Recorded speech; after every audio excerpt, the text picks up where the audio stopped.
Vous avez entendu parler, vous, des rhinogrades? C'est un groupe de mammifères fascinants, mais ils sont encore mal connus. Il a été découvert en 1941 par un scientifique suédois sur l'île d'Assa alors, perdue en pleine mer du Sud. Manque de chance, l'archipel a complètement disparu sous les eaux quelques années plus tard, suite à des essais atomiques menés dans la région. Et toute la faune de l'île a elle aussi coulé. Du coup, les chercheurs n'ont eu que peu de temps pour étudier ces fameux rhinogrades. Mais nous en savons quand même un peu. Leur point commun, être très doués dans l'usage de leur nez, d'où leur nom, rhinograde.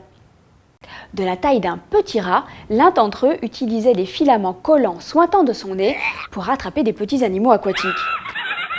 Un autre se déplaçait tête à l'envers sur sa protubérance nasale molle, telle une limace. Vous ne me croyez pas?